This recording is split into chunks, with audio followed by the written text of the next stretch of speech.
Bom dia, pessoal.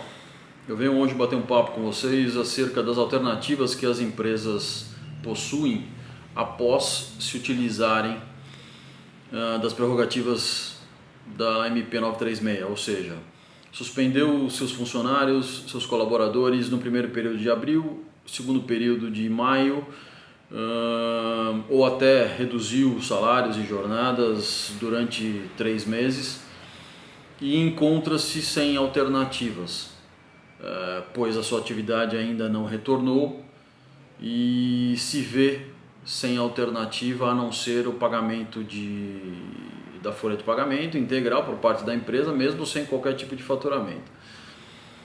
Então o primeiro ponto que eu queria dizer é o seguinte, para quem não se recorda, salvo engano, 22 de março, o governo federal instituiu a MP 927, essa 927, a qual também foi prorrogada, assim como a 936 essa semana, em sua validade, porque toda MP ela tem 60 dias de validade no propósito de se tornar lei. Então essa MP foi prorrogada, bem como a 936. E essa 927, para quem não se recorda, ela flexibilizou leis trabalhistas, instituindo inclusive um rol exemplificativo do que os empresários poderiam, de que forma os empresários poderiam utilizá-la, citando teletrabalho, antecipação de férias individuais, concessão de férias coletivas, aproveitamento e antecipação de feriados, banco de horas. Porém, o que é muito importante ser citado é que no artigo 3 ela diz: para enfrentamento dos efeitos econômicos decorrentes do estado de calamidade pública e para a preservação do emprego e da renda poderão ser adotadas pelos empregadores, dentre outras. O que quer dizer esse dentre outras? É que o rol que eu acabei de citar, ele não é taxativo, ele não é imposto, é um rol exemplificativo. O que eu quero dizer com isso é que o empresário ele deve analisar a tua circunstância, tá? Antes de entrar nessa análise de circunstância, um outro dado importantíssimo firmado pela 927. A 927 ela dá segurança jurídica para os acordos individuais. No artigo 2, no artigo 2º, ela diz: durante o estado de calamidade pública, a que se refere ao artigo 1, o empregado e o empregador poderão celebrar acordo individual escrito a fim de garantir a permanência do vínculo empregatício, que terá preponderância sobre os demais instrumentos normativos, legais e negociais, respeitados, por óbvio, os limites estabelecidos pela Constituição.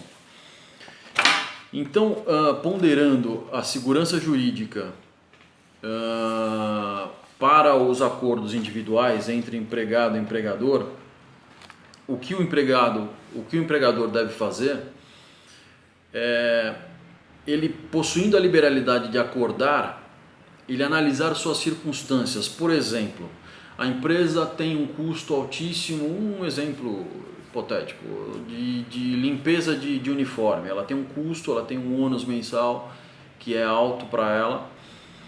Ela pode muito bem fazer um acordo com seus colaboradores, os colaboradores passarem a ter esse ônus, ou passarem a ter essa responsabilidade provisória durante o estado de calamidade, ou durante o período em que a empresa está sem faturamento, deles se responsabilizarem pela limpeza do uniforme. Entende? Então, ou qualquer tipo de acordo no propósito de diminuir os custos das empresas. Tá? Cada empresário tem que analisar a tua operação, analisar as suas despesas e ver o que cabe em termos de acordo, claro, respeitando as balizas constitucionais, para que seja feito esse acordo em comunhão com os colaboradores, de maneira expressa, e ele tenha um menor custo, um menor ônus nesse período. Uma outra alternativa importantíssima: inúmeros sindicatos, até antecipadamente às medidas provisórias, instituíram aditivos às suas convenções, tá? Ora estabelecendo a própria suspensão do contrato de trabalho, ora estabelecendo a redução de jornada e outras prerrogativas adicionais, tá? Por que eu quero citar isso. Invariavelmente, o que dá embasamento a esse aditivo é a citação do decreto de calamidade pública. Normalmente nos aditivos eles vêm citados durante o período de calamidade pública. E esse decreto que positiva a calamidade pública, ele tem um período, ele tem um prazo final do dia 31 de dezembro.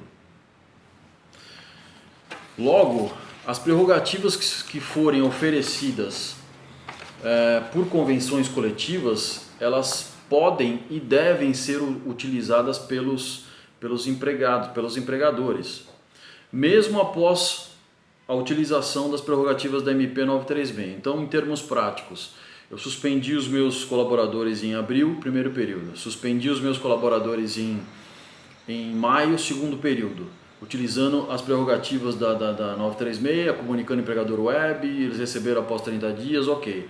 A redução de jornada de trabalho é uma alternativa que não cabe na minha circunstância.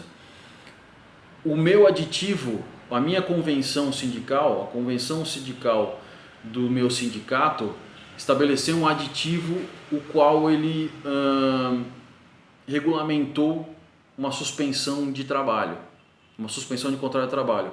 Eu posso e devo utilizar após maio, após ter findado esse prazo limite da suspensão da 936, eu posso e devo utilizar até dezembro.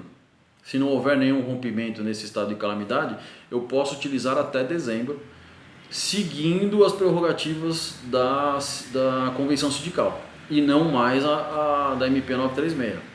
Tá? Ora eles estabelecem um pagamento de um abono remuneratório em um valor, enfim, pré-determinado, ora eles determinam a manutenção de benefícios, enfim, cada aditivo incorre em determinadas imposições para o empregador, mas é altamente positivo e favorável, porque se a atividade dele não retornou, em tese ele teria que pagar a remuneração integral sem qualquer tipo de faturamento, e isso seria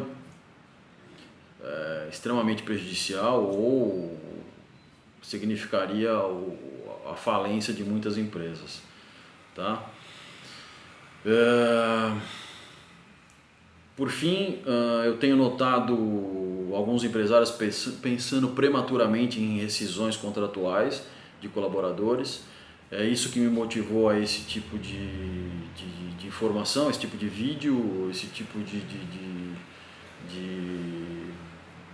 enfim, informações consultivas. E o meu apelo a vocês que contem com a gente, que por favor conte conosco porque nós estamos à disposição de vocês, para que a gente juntos analisemos e venhamos a ponderar a melhor alternativa, porque há alternativas. Basta que se analise circunstancialmente cada operação, cada atividade, cada contexto jurídico, inclusive no âmbito tributário. Ok? Qualquer coisa, entre em contato. Forte abraço a todos, fiquem com Deus.